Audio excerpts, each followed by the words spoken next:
Alright, back. Got a screwdriver. Okay, I got to feel where the snap ring groove is at over here. It's a spiral lock style design.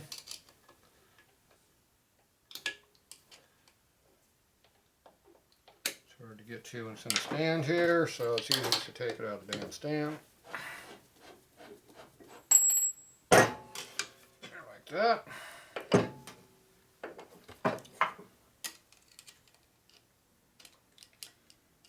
Figure out where the darn end of the tang is at.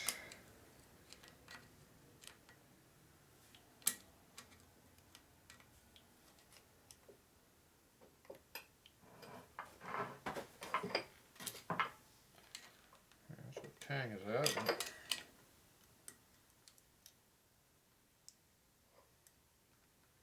Helps to add more fingernails to hold it with, but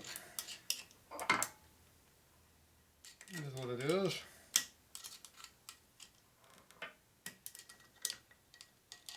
So you get the one corner up, and just work your way around.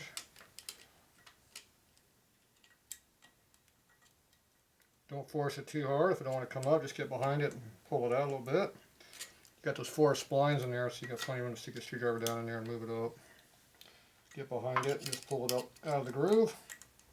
Lift it up with your fingernail, and see it just pops up real nice and easy. Alright. Now if you pull it straight up and off, the bearings will stay in the cage like that. Which I don't think you can see it all with the camera, but oh well.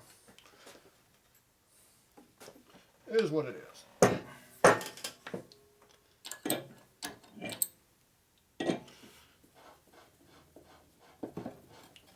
Now we can see how bad it really is. We know it's bad.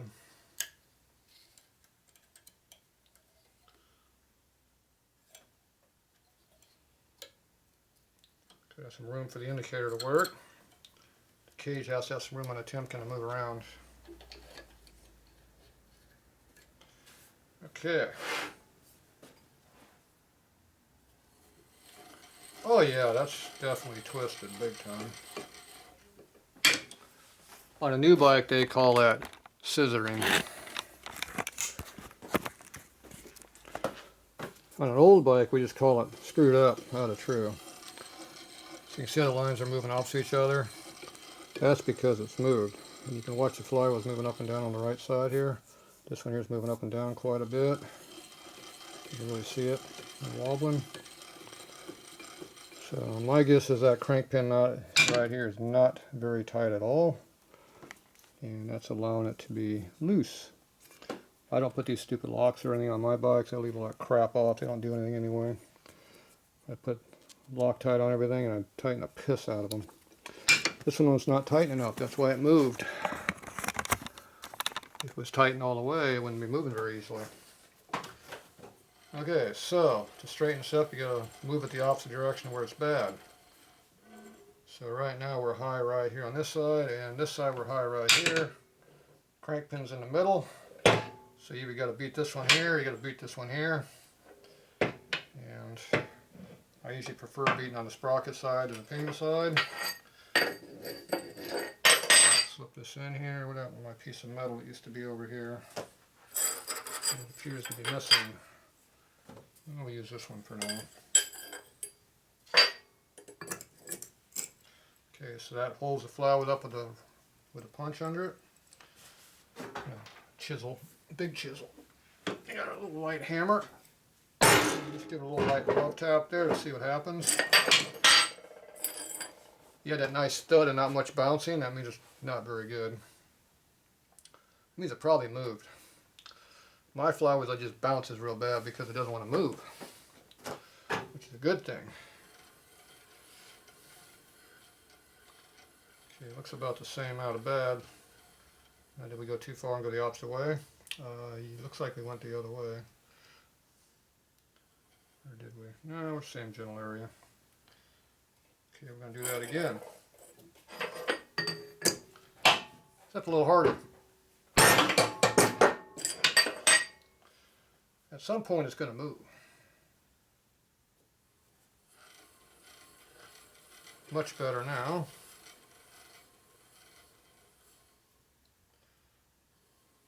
Went too far. Now it's the opposite side. So when you come back, just come back lightly. Come like half the force. They come back a lot easier when they go away.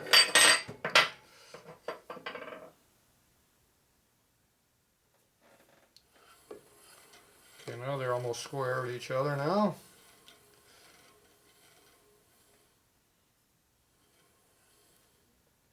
Yep, about the 2 o'clock position.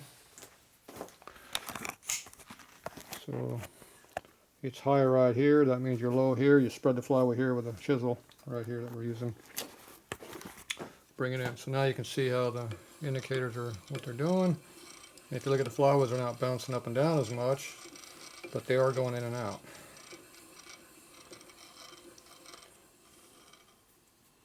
You can see the high spot is right about there. Just come around, right about there. So we're going to spread it right over here.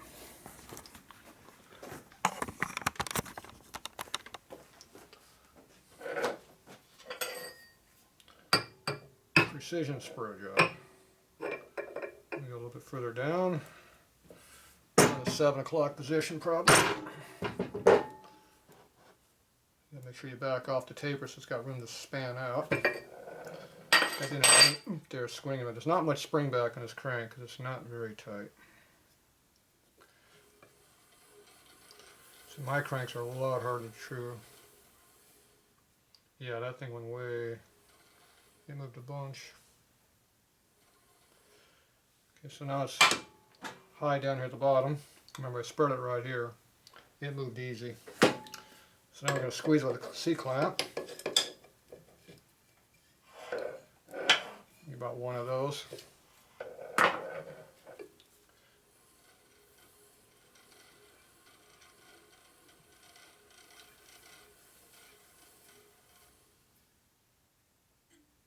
High there.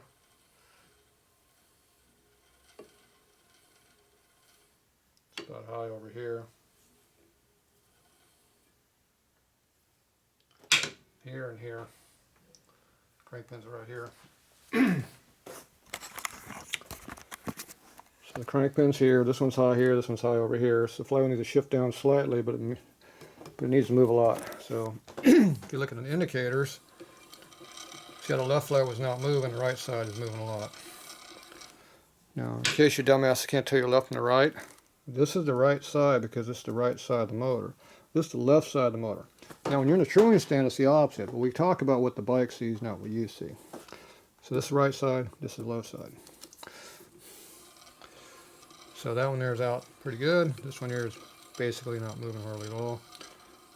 So we're going to move the pinion shaft only this time. So I'm going to whack the pinion shaft. So you move the crank over about here, I'm going to whack it right there. And not support this because we don't want to twist it, we want to bend it down. You always got to look at what you're doing relative to the other wheel. And yes, I do hit my flywheels in the truing stand. On the tapers. Damn right I do. If you got weak ass tapers, fix your tapers. Okay, that little love tap did a lot for it.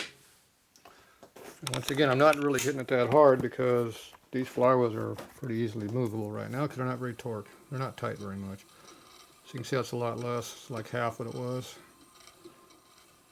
Same spot though. It was here, now it's here, I think. So, same hit, about the same pressure.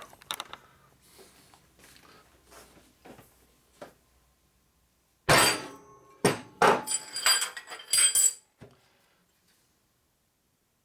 we want the same result.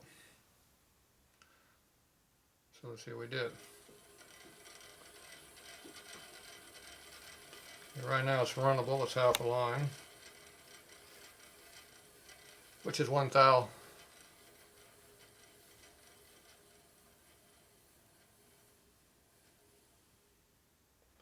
High spot's way past this, down here at the bottom. This one's over here. So we can go one there, one there.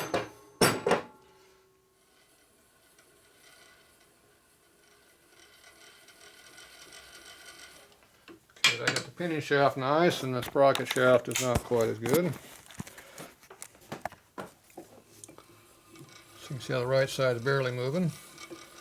It's under half a thou. It's actually probably about a quarter of a thou. And the left one over here, it's 3/4 of a thou probably. So this one's not moving very much. Maybe 1/3 of a thou. We'll give it 3/10. Alright, so I'm going to work on that a little bit more. Let's see what we can do here. Where's the high spots at now? Okay, high spot's about 3 o'clock.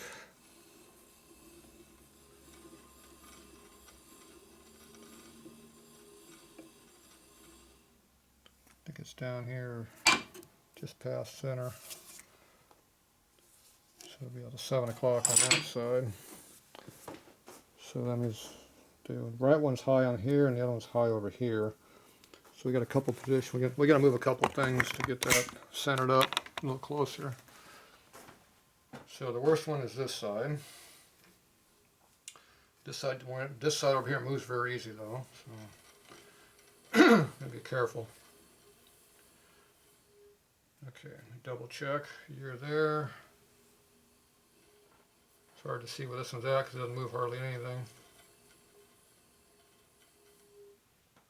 I think it's dead center on the bottom. So it's kind of more of a shift type thing we need to do. So I'm going to block it with a punch and a light hit.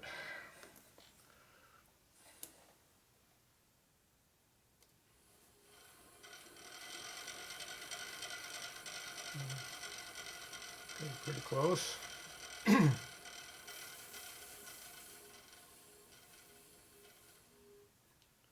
2 o'clock, 1:30. This is more toward the bottom. Same spot low. This one's over here. I'm going to hit this wheel over here slightly.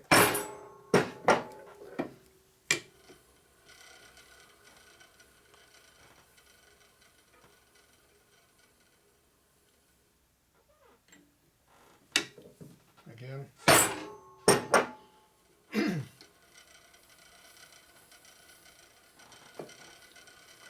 You always want the pinion shaft to be better than the sprocket shaft when possible.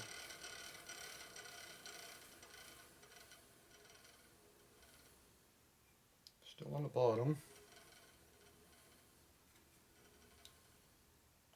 This one's kind of over here a little.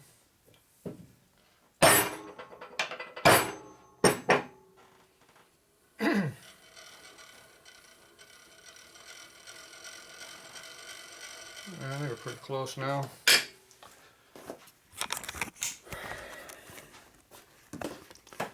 Alright, so now you can see how the needles are not really moving all that much. If you look at the flywheels, they're not wobbling around too awful much. So the needles aren't really moving too much at all. But the sprocket shaft over here is definitely moving more than this side over here, pinion shaft. So there you go. So I got a good crank. Runnable. So, and the bearing area over here still looks good, which is a plus. It's not all eaten out or anything, because that would have been a problem. So I'll wipe that down and put some new oil on it, and I'm going to put the bearings back on it. I'll mark on here that's trued, and looks good, and we've got a crank that's good to put in another motor, or sell it, or whatever. It's a usable crank. So, alright, there you go. Another eBay part. This one's not too awful bad. So, it's usable the way it is now. Just you can't run it real hard. If you do, it's going to knock it out true again. So, more of a stock type bike, not a hot rod bike. Alright, there you go.